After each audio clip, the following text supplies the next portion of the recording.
Cauê abandonou Maíra depois de 18 anos de casamento. Seu tempo já passou.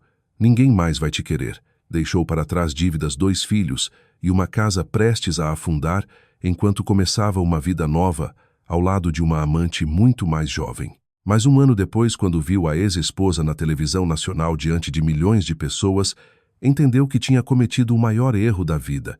Maíra estava parada diante da janela da cozinha, mexendo o café na xícara quase sem perceber, enquanto observava as crianças dos vizinhos brincando na rua. 18 anos antes, ela havia olhado o mundo daquela mesma janela com um coração completamente diferente. Naquela época era uma mulher jovem cheia de planos, sonhos e certezas. Naquela terça-feira comum, porém, ao completar 43 anos, ela não imaginava que sua vida estava prestes a ser cortada em 2 metades antes e depois. A chave girou na fechadura com um som seco alto demais para um fim de tarde qualquer.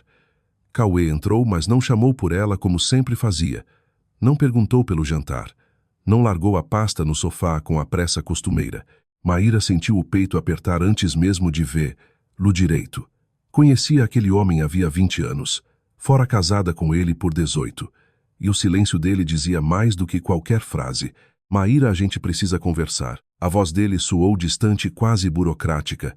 Sem tirar o paletó, sem trocar os sapatos, ele atravessou a sala como se estivesse entrando num escritório, e não na casa onde construiu uma família. Maíra foi atrás segurando a xícara na frente do corpo como se ela pudesse servir de escudo. Cauê parou no meio da sala, evitando encará-la. Aos 45 anos, ainda era um homem bonito. Os fios grisalhos nas têmporas davam um ar de importância. O corpo atlético, o relógio caro, o terno impecável. Durante anos, Maíra havia sentido orgulho daquele marido elegante e bem-sucedido. Falava dele às amigas com um brilho nos olhos. Esteve ao lado dele quando a construtora ainda era apenas um projeto arriscado, aceitou abrir mão da própria carreira para cuidar da casa e dos filhos, enquanto ele crescia profissionalmente. Deixou de lado o jornalismo que amava para que ele pudesse perseguir as próprias ambições. Eu quero o divórcio, ele disparou rápido como quem arranca um curativo antes de perder a coragem. A xícara escapou das mãos de Maíra e se espatifou no piso de madeira. O café quente respingou nas pernas dela, mas ela não sentiu dor.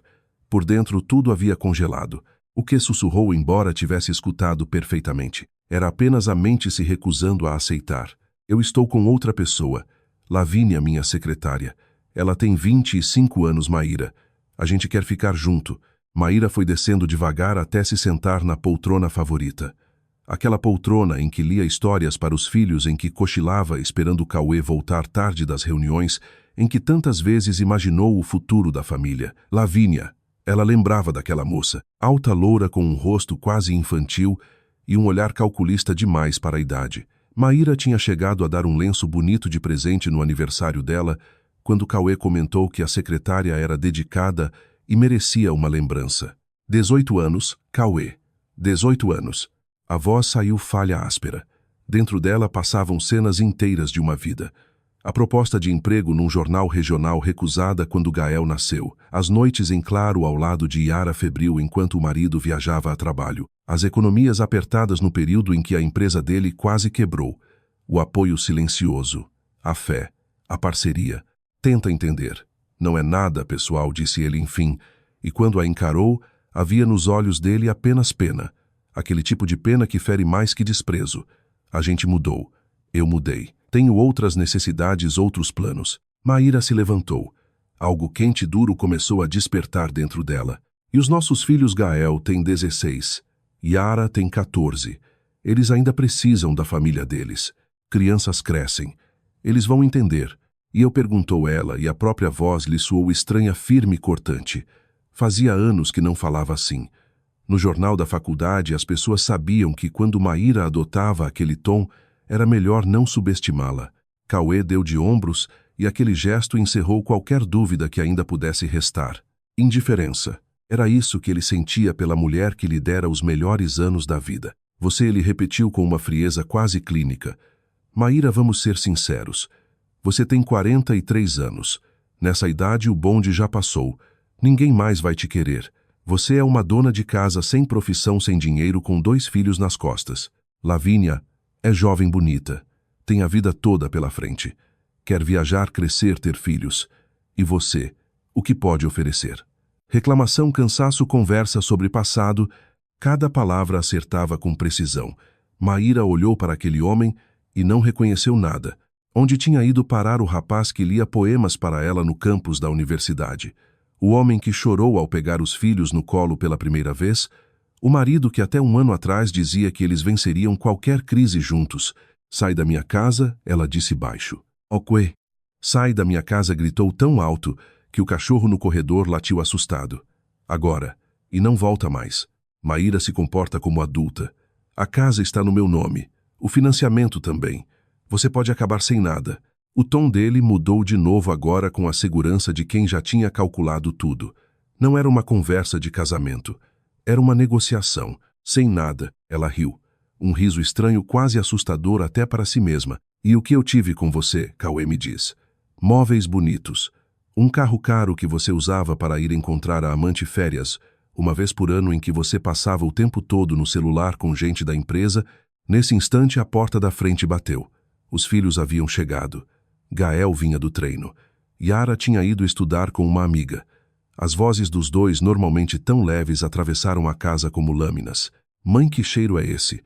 Por que tem café no chão? Perguntou Yara, surgindo na porta da sala. O rosto da menina mudou no mesmo instante. Crianças sentem a pressão entre os pais como quem sente a mudança no tempo. Não foi nada, meu amor. Só derrubei a xícara, disse Maíra, tentando sorrir. Gael apareceu logo atrás. Alto, magro, ainda desajeitado, muito parecido com o pai. Ele olhou para os dois e franziu a testa. Pai, por que você ainda está de terno dentro de casa? Cauê encarou os filhos. Por um segundo, Maíra viu hesitação nele. Um resto remoto de humanidade. Vão pro quarto. Eu e sua mãe estamos conversando. Sobre o que? Yara perguntou, os olhos já marejados. Ela sempre fora a preferida do pai, a que sentia primeiro qualquer mudança no humor dele. Assunto de adulto, princesa. Depois a gente fala. Quando os dois saíram, Cauê tirou do bolso interno do paletó algumas folhas dobradas. Aqui está o acordo de separação. A casa fica para você, mas o financiamento passa a ser sua responsabilidade. E vou pagar a pensão das crianças dentro do que a lei exige. Maíra pegou os papéis com as mãos tremendo. Os números dançavam diante dos olhos. O saldo restante do financiamento era absurdo para alguém sem emprego. A pensão mal cobria o básico. Você pensou em tudo. Eu sou empresário, Maíra. Emoção é um luxo que eu não posso me dar. E amor, e família, também viraram luxo. Ele não respondeu. Pegou a chave do carro na mesa e foi em direção à porta. Cauê chamou Maíra. Elle se virou. Se eu tivesse adoecido, se algo grave tivesse acontecido comigo, você também iria embora. Ele demorou alguns segundos. Não sei. A honestidade foi mais cruel do que qualquer mentira. A porta se fechou atrás dele com um clique discreto. E Maíra ficou sozinha na sala, cercada pelos cacos da xícara quebrada e dos restos da vida que conhecia. Dos quartos vinham vozes abafadas. Gael provavelmente explicava alguma coisa à irmã. Talvez os dois já tivessem entendido tudo sem necessidade de ouvir mais nada. Maíra se ajoelhou no chão e começou a recolher os cacos. Um deles cortou seu dedo. O sangue apareceu rápido. A dor era estranhamente boa. Pelo menos provava que ela ainda conseguia sentir alguma coisa.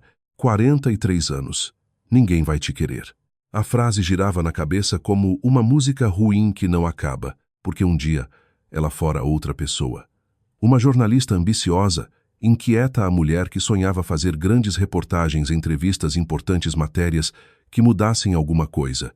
Em que momento aquela jovem desapareceu entre cafés da manhã, boletos, reuniões de escola e almoços de família? Na manhã seguinte, Maíra acordou no sofá da sala. O pescoço doía. Os olhos estavam inchados.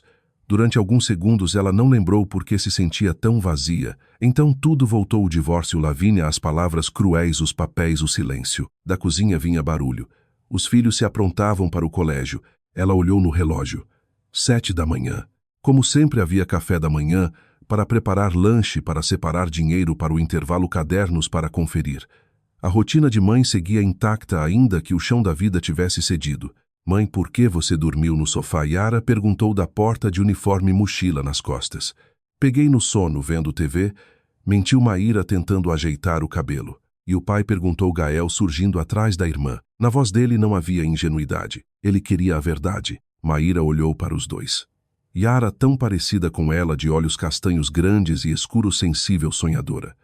Gael, a cópia do pai, mas com uma doçura no olhar que Cauê já tinha perdido havia muito tempo. Como se explica a dois adolescentes que a família deixou de existir de um dia para o outro? O pai saiu de casa. A gente decidiu ficar um tempo separado. As palavras saíram duras. Vocês vão se divorciar, disse Yara. Não perguntou. Afirmou. Vamos, meu amor. Gael deu um soco no batente da porta. Eu sabia. Eu não sou idiota. Faz meses que ele quase não fica em casa.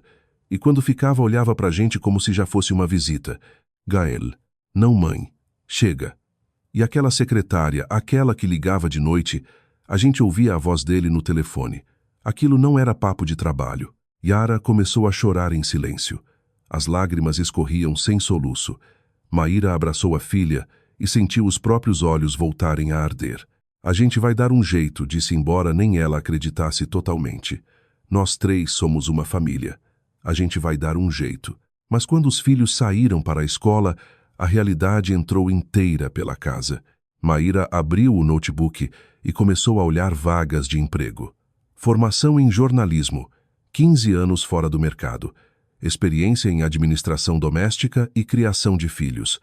Quem se interessaria por aquilo? O telefone tocou. Número desconhecido. Alô?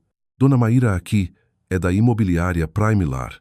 Recebemos uma autorização do senhor Cauê para colocar o imóvel à venda. Ela desligou sem responder. As mãos tremiam. Ele nem tinha avisado. Simplesmente decidira vender a casa onde os filhos nasceram, cresceram, adoeceram, riram, choraram. Os dias seguintes passaram como um pesadelo quebrado em pedaços. Maíra ligava para vagas, mandava currículo, escutava sempre a mesma resposta com palavras diferentes. Muito tempo fora do mercado. Estamos buscando um perfil mais jovem. Entraremos em contato. Numa agência de empregos, uma atendente de pouco mais de 20 anos, muito parecida com Lavínia, explicou com um sorriso de falsa delicadeza. O mercado está competitivo. As empresas preferem gente mais nova com disponibilidade total. A senhora tem filhos, responsabilidades. Isso pesa. Eu preciso de trabalho, disse Maíra abaixo. Qualquer trabalho. Posso oferecer vaga de auxiliar de limpeza num centro comercial ou operadora de caixa em supermercado. Mas o salário é baixo. Acho difícil cobrir financiamento. Maíra saiu dali e se sentou num banco perto da calçada. Auxiliar de limpeza. Aos 43 anos, com diploma universitário, tudo o que o mundo parecia lhe oferecer era isso. Ninguém vai te querer. Em casa, outros golpes a esperavam. Conta de luz, prestação da casa, fatura atrasada dos cartões. Durante anos, Cauê cuidara das finanças. Maíra nem sabia o tamanho real das dívidas da família. Agora descobria que eram muitas. Mãe, por que cortaram a internet? Perguntou Yara ao chegar da escola. Esqueci de pagar. Amanhã volta, mentiu. Ela não tinha dinheiro para pagar. Tem alguma coisa para comer? Gael abriu a geladeira e soltou um assobio sem humor. Mãe tá vazia. Maíra contou o dinheiro da carteira. Dava para macarrão e salsicha. No mercado, enquanto esperava na fila com os produtos mais baratos que encontrara, ouviu uma voz conhecida. Maíra, Maíra Saldanha. É você. Ela se virou e viu Zuleika Barreto, antiga colega do jornal regional, onde havia estagiado na juventude. Zuleika estava elegante, bem vestida, cabelo impecável, maquiagem profissional. Zuleika. Maíra tentou sorrir. Meu Deus, quanto tempo! Como você tá? E o Cauê? Maíra engoliu em seco. A gente se separou. Dizer aquilo em voz alta pela primeira vez para alguém de fora doeu e aliviou ao mesmo tempo. Sinto muito. Eu não sabia. Zuleika lançou um olhar rápido para a cesta de compras de Maíra, para a roupa amassada, para o cansaço no rosto dela, e algo de genuinamente comovido apareceu em sua expressão. E você está trabalhando? Estou procurando. Zuleika pensou por um instante. Você já pensou em voltar para o jornalismo? O coração de Maíra deu um salto. Jornalismo. A palavra parecia vir de outra vida. Você acha que alguém me contrataria depois de tanto tempo? Na cidade abriu um portal novo com redação pequena, mas séria. O editor-chefe é um conhecido meu, Heitor Valença. Posso falar com ele. Ele vive reclamando que tem muito repórter novo que só sabe copiar notícia da internet e pouca gente que saiba ouvir as pessoas de verdade. Elas trocaram telefones. Zuleika prometeu ligar para o editor. Maíra foi para casa com um saco de macarrão, uma bandeja de ovos e algo que não sentia havia muito tempo: esperança. Talvez a vida não terminasse aos 43. Talvez ela estivesse apenas recomeçando. 2 dias depois, o telefone tocou enquanto Maíra tentava esticar o resto do arroz para o jantar dos 3. Dona Maíra, aqui é Heitor Valença, editor-chefe do Jornal da Cidade. A Zuleika falou muito bem da senhora. Poderia vir amanhã para uma conversa. O coração bateu tão forte que ela teve certeza de que ele conseguiria ouvir pela linha. Claro. Que horas? Às 10. Rua do Comércio, número 15, terceiro andar. Naquela noite, Maíra revirou o armário inteiro. Quase tudo era velho demais ou informal demais. Separou um vestido azul marinho e um blazer preto. Não era o ideal, mas era o melhor que tinha. Mãe, você tá bonita, disse Yara parada na porta do quarto. O pai é um idiota, Yara. Mas por dentro Maíra concordou. Na manhã seguinte parou diante do espelho no corredor do prédio comercial, tentando conter o nervosismo. Terceiro andar. Redação do Jornal da Cidade. A placa era nova. O cheiro, porém, era antigo café papel tinta pressa. Heitor Valença era um homem de pouco mais de 50 anos, barba grisalha, curta, óculos e um olhar atento. A sala dele era pequena, cercada de pilhas de jornais e revistas. Senta, dona Maíra. A Zuleika falou muito de você. Jornalismo pela Universidade Estadual, certo? Trabalhou um tempo no interior. Por que saiu da profissão? Casei. Vieram os filhos. Meu marido insistiu para que eu ficasse em casa. Entendo. E o que mudou agora? Me divorciei. A palavra ainda machucava, mas menos. Preciso sustentar meus filhos. Heitor assentiu. A redação é pequena. O salário não é grande. A pauta é local, bairro, escola, saúde, transporte, obra pública, problema de gente comum. Mas é trabalho sério. Interessa? Muito, respondeu Maíra com uma sinceridade que o fez sorrir. Então vamos fazer assim. Escreve uma matéria-teste. Dá uma olhada no nosso estilo, escolhe um assunto da cidade e me traz um texto curto. Se funcionar, você entra em experiência. Quanto tempo eu tenho? 1 semana. Basta. Em casa, ela mergulhou no site e nas edições antigas do jornal. Matérias simples, diretas sobre buracos, posto de saúde, ônibus, creches, problemas reais. Nada de exibicionismo. Era reportagem para quem precisava ser ouvido. No dia seguinte, caminhando pelo centro, Maíra viu operários reformando uma praça perto da prefeitura. Bancos novos, flores, piso trocado. Parecia uma pauta banal. Mesmo assim se aproximou. Bom dia. Sou jornalista. Posso fazer umas perguntas? O encarregado respondeu sem muito interesse. Reforma da praça. Programa de revitalização urbana. Quanto foi investido? 2 milhões de reais. 2 milhões numa praça pequena. Ela anotou. Passou o resto do dia conversando com moradores. Idosos reclamavam que os bancos antigos eram melhores. Mães gostavam do novo parquinho. Um comerciante dizia que as árvores cortadas faziam mais falta do que qualquer pintura bonita. À noite, Maíra sentou diante do notebook. Os dedos tremiam no teclado. Havia 15 anos que ela não escrevia nada além de bilhetes escolares e listas de compras. Agora precisava construir um texto de verdade. Apagou o título 3 vezes, até encontrar um que lhe pareceu honesto: bancos, novos, velhos problemas, a reforma da praça e a opinião de quem vive o bairro. O texto saiu difícil, mas saiu. Tinha voz, tinha gente, tinha contradição. Na manhã seguinte entregou a matéria impressa a Heitor. Ele leu em silêncio, marcando alguns trechos com lápis. Maíra mal respirava. Nada mal, disse ele, enfim. Tem problemas de ritmo e algumas passagens precisam ser enxugadas. Mas o texto é vivo. Dá para sentir que você foi para a rua, ouviu as pessoas e não só reproduziu o release. Quando pode começar? Amanhã.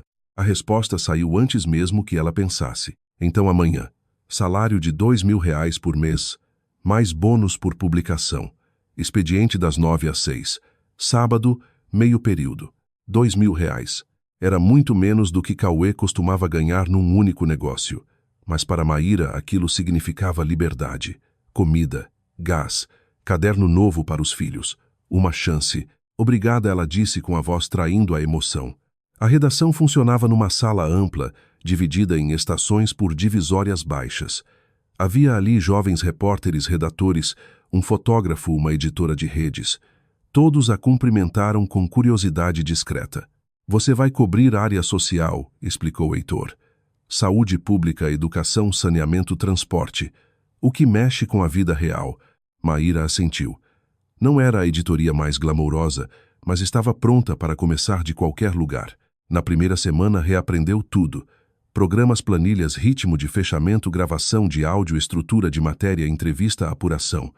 Alguns colegas ajudaram, outros a observaram com um ceticismo que ela fingiu não notar. 15 anos fora.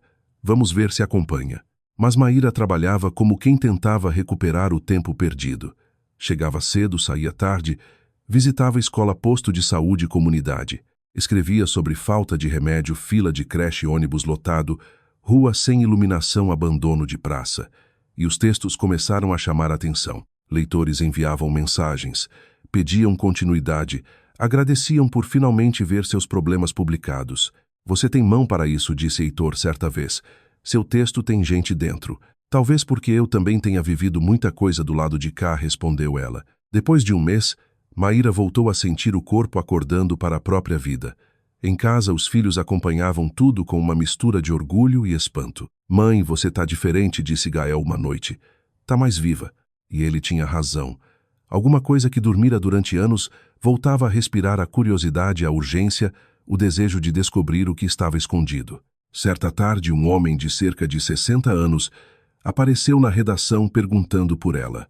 Chamava-se Anselmo Vieira. Falava baixo e olhava por cima do ombro o tempo todo. Li suas matérias. A senhora escreve sem medo. Eu tenho documentos. Coisa séria. Licitação de obra viária. Maíra sentiu o sangue correr mais rápido. Que documentos? Ele colocou uma pasta sobre a mesa. Contratos, planilhas, notas, cópias de empenho. Dinheiro público indo embora. Asfalto que não foi feito. Empresa de fachada. Gente grande envolvida. Maíra passou os olhos pelas folhas. À primeira vista parecia tudo regular, mas havia valores que não batiam. Serviços pagos sem execução completa. Assinaturas repetidas. Endereços duvidosos. De onde isso saiu? Trabalhei na prefeitura. Me aposentei. Mas a consciência pesou. Ela levou a pasta para casa. Espalhou tudo sobre a mesa da cozinha enquanto os filhos faziam lição. Aos poucos o quadro começou a se formar. Uma empreiteira chamada Horizonte Sul havia recebido um contrato de 15 milhões de reais para recapeamento de vias em vários bairros. No papel parecia perfeito. Na prática havia muita coisa errada. Durante 3 semanas, Maíra viveu entre planilhas, caderno, calculadora e telefone. Conferia valores, cruzava, datas, procurava padrões. Mãe, você não dorme mais? Perguntou Gael, aparecendo na cozinha às 2 da madrugada. Só mais um pouco. Isso é importante. É tipo investigação. Ela sorriu cansada. É exatamente isso. No dia seguinte mostrou tudo a Heitor. Ele leu, assobiou baixo algumas vezes e ergueu os olhos. Se isso se confirmar, vai ser grande. Mas precisa de prova forte. Vai aos endereços. Fala com o morador. Fotografa. Ouve todo mundo. Foi o que ela fez. Nos bairros onde, segundo os contratos, as ruas tinham sido recapeadas, Maíra encontrou crateras, lama e revolta. Asfalto novo, repetiu uma senhora da Rua das Mangueiras indignada. Minha filha, depois da chuva ninguém passa aqui. Faz anos que prometem e não fazem nada. Ela fotografou buracos, registrou depoimentos, ouviu comerciantes, motoboys aposentados. A mesma história se repetia. Dos 5 endereços principais, apenas 2 haviam recebido obras parciais e mal feitas. Depois tentou localizar o escritório da Horizonte Sul. O endereço oficial levava a uma casa simples, onde morava um casal de idosos. Empresa nunca ouvimos falar, disseram. Pesquisa no registro mostrou que a construtora existia no papel, mas não funcionava de verdade. Empresa de fachada. Quando Maíra ligou para o sócio formal, Tomás Neri, ele atendeu tenso. Senhor Tomás, aqui... É Maíra Saldanha, do Jornal da Cidade. Gostaria de falar sobre o contrato de recapeamento da Horizonte Sul. Silêncio. Não sei do que a senhora está falando. Os documentos indicam 15 milhões em repasses. Deve ter algum erro. Boa tarde. Ele desligou. Depois disso, Maíra buscou resposta na prefeitura. Ligou para a secretaria responsável. Fez perguntas técnicas. Pediu entrevista. Ficaram de retornar. Ninguém retornou. Naquela noite, saindo da redação, Foi abordada por um homem de terno escuro bem apessoado demais para ser casual. Dona Maíra, podemos conversar? Ela parou a alguns passos de distância. Sobre o quê? Sobre o fato de que a senhora tem filhos. Família. Não seria inteligente se meter onde não conhece. Quem é o senhor? Isso não importa. O importante é entender que certas matérias não interessam a ninguém. A senhora devia escrever sobre culinária, comportamento, coisa leve. E se eu não quiser, ele deu de ombros. A escolha é sua. Depois não diga que não foi avisada. Em casa, Maíra ficou horas sentada à mesa em silêncio. O medo não era por ela, era pelos filhos. Mas o aviso só confirmava uma coisa: ela tinha encontrado algo grande. Na manhã seguinte, contou a Heitor o que acontecera. Era esperado, ele disse sem surpresa. Mexeu em vespeiro. Vai continuar. Vou. Mas só se a matéria sair. Sai se estiver fechada. E você não vai ficar sozinha. A redação inteira, de algum modo, se uniu ao redor da investigação. Um fotógrafo a acompanhou a alguns bairros. A editora revisou cada dado. Um colega mais novo ajudou com registros públicos. O avanço decisivo veio quando seu Anselmo apareceu com mais uma pasta. Consegui isso de um ex-servidor. Impressão de e-mails. Naqueles e-mails estavam as peças que faltavam: nomes, orientações, cronogramas, menções a empresas criadas só para receber contratos e repassar dinheiro. Não havia mais dúvida. Maíra escreveu a reportagem ao longo de 3 dias. Checava cada número 2 vezes. Não queria sensacionalismo. Queria solidez. Queria uma matéria impossível de derrubar. O título ocupou 4 páginas do jornal. 15 milhões pelo ralo, como o dinheiro do recapeamento desapareceu. Antes de chegar às ruas, Heitor terminou a leitura e ficou alguns segundos em silêncio. É forte. Muito forte. Vai na capa da próxima edição. Naquela noite, Maíra quase não dormiu. No amanhecer seguinte, segurou o jornal impresso com as mãos trêmulas. Pela primeira vez em muitos anos, sentiu que respirava como ela mesma. A reportagem explodiu. Antes do almoço, a redação já recebia ligações de leitores, agradecendo, denunciando casos parecidos, pedindo novas apurações. O site quase saiu do ar com o número de acessos. À tarde, veículos regionais começaram a repercutir a denúncia. No dia seguinte, a secretária avisou: Maíra, uma repórter da emissora estadual, quer falar com você. Era Clarice Montenegro, jornalista, conhecida do telejornal regional. Elegante, segura e experiente. Sua reportagem teve um impacto enorme. Queremos entrevistá-la no noticiário da noite. Televisão. Maíra sentiu o estômago gelar, mas aceitou. A gravação aconteceu na própria redação. Ela mostrou documentos, explicou o esquema, falou sobre a ameaça que recebera. A senhora teve medo? Perguntou Clarice. Tive. Tenho 2 filhos. Mas a verdade vale mais do que o silêncio. A matéria foi ao ar naquela noite. Maíra assistiu com Gael e Yara no sofá. Mãe, você tá na TV? Yara disse boquiaberta. Estou só fazendo meu trabalho, respondeu Maíra, mas a voz saiu embargada. Na manhã seguinte, o telefone tocou cedo. Dona Maíra, aqui. É Augusto Nogueira, produtor de um programa investigativo de rede nacional. Vimos sua reportagem. Queremos ampliar o caso. Há indícios de um esquema parecido em outras cidades. A senhora toparia colaborar? Maíra ficou muda por um segundo. Claro. Uma equipe chegou 2 dias depois. Entre eles estava o diretor de reportagem Davi Benevides, um homem de fala calma, olhar atento e energia firme. Trabalharam durante 3 dias. Gravações em ruas esburacadas, entrevistas com moradores, com fontes, com especialistas em licitação. Você tem instinto para investigação, disse Davi antes de ir embora. Já pensou em trabalhar em rede nacional? Ela quase riu. Meses antes, mal tinha dinheiro para a internet. A reportagem especial foi ao ar 2 semanas depois. O caso local apareceu como parte de uma rede mais ampla de corrupção em obras públicas pelo país. Nos créditos, o nome de Maíra Saldanha surgiu em letras grandes, com participação especial da repórter Maíra Saldanha. No dia seguinte, ligaram para ela de novo. Augusto foi direto ao ponto. Temos uma proposta. Queremos você como repórter especial. Investigação, grandes pautas, matérias longas. Salário 3 vezes maior. Maíra olhou para os filhos sentados à mesa da cozinha, ouvindo tudo sem respirar. E meus filhos? A emissora ajuda com mudança, aluguel, escola. A senhora terá suporte. Ela pediu tempo. Não era uma decisão pequena. Sair da cidade onde vivera a vida toda, arrancar os filhos, do que conheciam tentar outro começo em São Paulo. Eu acho que você tem que ir, disse Gael naquela noite. É a sua chance. Eu tenho medo, confessou Yara. Eu também, Maíra respondeu. Mas a gente iria junto. O que decidiu de vez foi uma mensagem de seu Anselmo. Dona Maíra prenderam 3 servidores. Abriram investigação formal. Valeu a pena. A senhora fez justiça. Vá. O Brasil precisa de gente assim. Ela ligou para Augusto no dia seguinte e aceitou. A mudança para São Paulo abriu uma nova fase. A emissora alugou para eles um apartamento bom num bairro tranquilo. Os filhos entraram numa escola melhor. As primeiras semanas foram difíceis. Cidade grande, ritmo acelerado, redação, enorme gente nova por todos os lados. Mas aos poucos Maíra encontrou seu lugar. Ela cobria corrupção em saúde, educação, saneamento, contratos públicos, desvio de verba. Viajava para outros estados. Entrevistava políticos, empresários, denunciantes.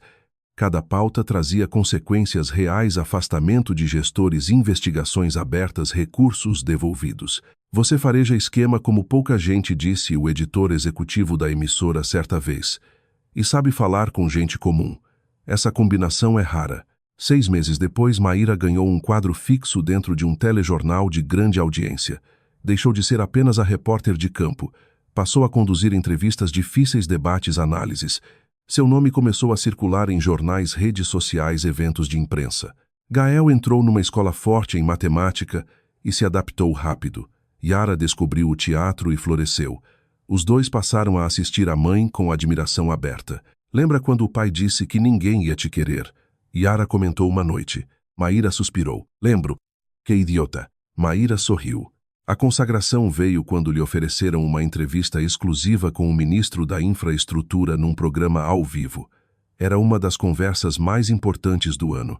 Ela passou 2 semanas estudando números, relatórios, obras, auditorias. No dia da entrevista, parada diante do espelho do camarim, quase não acreditava na própria trajetória. Um ano antes era uma mulher quebrada, chamada de inútil pelo marido. Agora se preparava para um dos momentos mais relevantes da carreira. A entrevista foi um sucesso. Maíra fez perguntas precisas, cobrou respostas, impediu desvios, conduziu o ministro com firmeza. Quando saiu do estúdio, o telefone já estava cheio de mensagens. Naquela mesma noite, a centenas de quilômetros dali, Cauê estava num bar de hotel com parceiros de negócios. Conversavam sobre contratos, quando um deles apontou para a televisão ligada acima do balcão. Olha essa jornalista. Apertou bonito o ministro. Mulher afiada. Cauê ergueu os olhos e quase engasgou com o uísque. Na tela estava Maíra, sua ex-mulher. A mulher a quem ele havia dito 1 ano antes que ninguém mais a quereria. Agora ela vestia um blazer impecável, falava com segurança diante das câmeras e comandava a entrevista com uma inteligência que fazia o estúdio inteiro se curvar ao ritmo dela. Como é o nome dela mesmo? Perguntou um dos homens. Maíra Saldanha, respondeu outro. Essa aí é braba. Tem prêmio Investigação, repercussão nacional. Cauê ficou paralisado. Naquela noite no quarto do hotel começou a pesquisar tudo o que podia sobre ela. Reportagens, perfis, entrevistas, prêmios, participações especiais, um currículo que crescia diante dos olhos dele como uma sentença. Enquanto isso, a vida dele afundava. Parte dos contratos da antiga construtora dele havia sido puxada para a auditoria depois do escândalo iniciado pela reportagem de Maíra.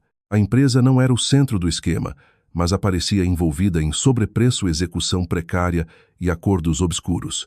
Clientes se afastaram, parceiros sumiram. A licença de operação foi suspensa. Processos começaram a surgir. Lavínia, a jovem amante por quem ele destruíra o casamento, revelou-se tudo o que Maíra nunca fora: superficial, caprichosa, impaciente. Queria viagens, restaurantes, fotos, presentes, uma vida cara, num momento em que ele mal conseguia segurar os próprios escombros. Numa tarde, ela entrou no escritório furiosa. Você mudou. Tá chato, duro, deprimido. Eu não vou ficar vivendo o problema de homem velho. Cauê a olhou em silêncio. 1 ano antes ela lhe parecera juventude, leveza, recomeço. Agora parecia vazia. Lavínia, isso acabou. Ela gritou, ameaçou, chorou, acusou e foi embora batendo a porta. Depois disso, ele voltou ao computador e entrou de novo no portal da emissora onde Maíra trabalhava. Havia fotos dela recebendo homenagem, participando de painel de jornalismo, entrevistando autoridades. Numa delas estava ao lado de Davi Benevides, agora editor-chefe do programa investigativo. Alto, elegante e discreto, com uma expressão de admiração tão clara ao olhar para ela que Cauê sentiu um peso amargo atravessar o peito. Na legenda, Davi Benevides e Maíra Saldanha durante a cobertura especial sobre contratos públicos. Cauê fechou o notebook e entendeu tarde demais que tinha perdido a única mulher que realmente construíra algo com ele. Na solidão do apartamento alugado, sem família, sem paz, e com o negócio desmoronando, ele começou a ligar para Gael. O filho atendeu seco. Oi, filho, como você está? Bem. É sua mãe. Silêncio. Depois a resposta veio fria. E desde quando você se importa? Isso se pé. Pai não larga a família por causa de secretária novinha. Cauê fechou os olhos. Gael, a gente sabe por que sua empresa está afundando. Mãe contou. Você se meteu onde não devia e agora está pagando. Só que a diferença é que ela lutou para subir. Você caiu sozinho. O filho desligou. Durante semanas, Cauê viveu entorpecido. O dinheiro diminuía. Os amigos sumiam. E na televisão, Maíra aparecia cada vez mais forte, mais respeitada, mais luminosa. O auge daquela humilhação chegou na cerimônia do Prêmio Imprensa Livre, uma das maiores premiações do jornalismo nacional. Maíra estava indicada pelo conjunto de reportagens investigativas sobre corrupção em contratos públicos. Cauê assistiu à transmissão sozinho. Quando anunciaram o nome dela como vencedora, o auditório inteiro se levantou. Maíra subiu ao palco com um vestido azul escuro elegante, o cabelo preso, os olhos brilhando. Segurou o troféu e falou ao microfone com a calma firme de quem sabe exatamente o valor da própria história. Este prêmio não é só meu. Ele pertence a toda mulher que já ouviu que seu tempo acabou. A toda pessoa que foi diminuída, descartada, subestimada.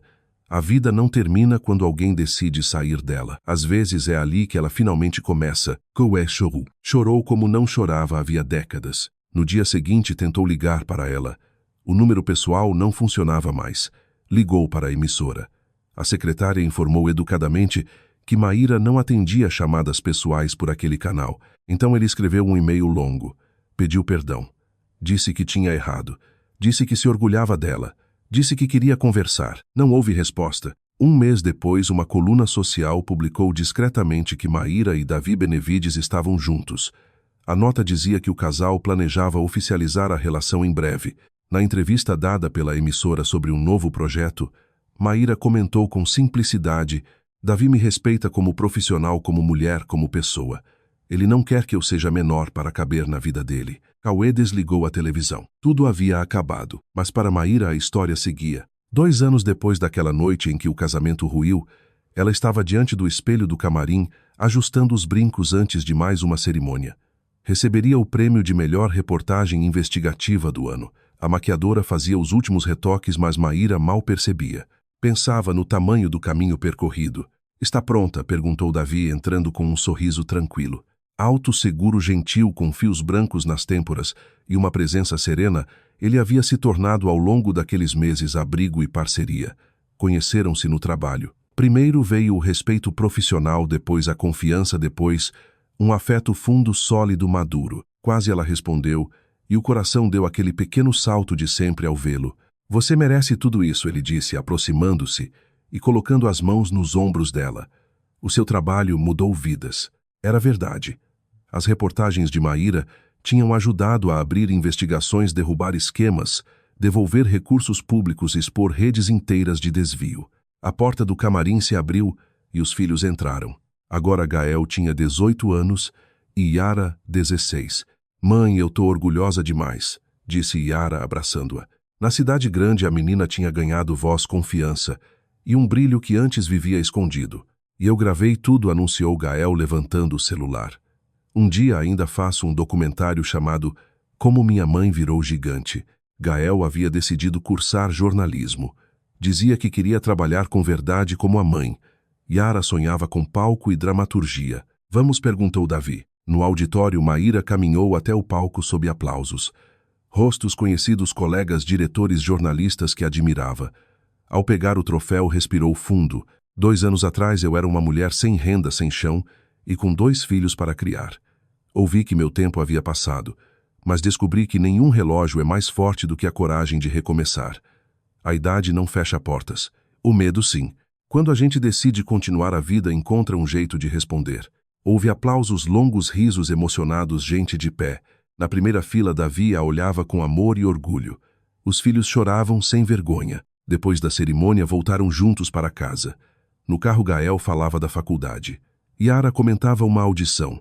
Davi mencionava a possibilidade de um projeto internacional. E você, o que acha? Ele perguntou a Maíra. Ela sorriu. Acho que estou pronta para qualquer desafio, desde que a gente vá junto. Sempre juntos, disse ele, apertando a mão dela. Mais tarde, já em casa, Maíra saiu para a varanda com o troféu nas mãos. A cidade brilhava diante dela, vasta, intensa, viva. O telefone vibrou. Era uma mensagem de Heitor Valença. Assistimos tudo da redação. Choramos de orgulho. Você provou que talento não tem prazo. Maíra sorriu e guardou o celular. Em algum lugar daquela mesma cidade, havia homens como Cauê vivendo de arrependimento. Mas aquela já não era mais a história dela. A história dela era outra. Aos 45 anos, Maíra Saldanha era feliz. Tinha um trabalho que mudava realidades. Um homem que admirava sua inteligência antes de qualquer outra coisa. Filhos que se orgulhavam da mãe. E, acima de tudo, tinha a si mesma de volta. Ninguém vai te querer, ele dissera. Como ele estava errado. Aos 43, a vida de Maíra não acabou. Aos 43, ela começou. Maíra entrou no apartamento onde sua verdadeira família a esperava.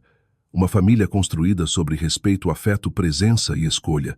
Lá fora, a cidade continuava acesa, e diante dela havia ainda uma estrada inteira de descobertas, conquistas e liberdade. Obrigada por acompanhar esta história. Escreva nos comentários o que você achou, e se a história tocou você de alguma forma, inscreva-se no canal para acompanhar as próximas.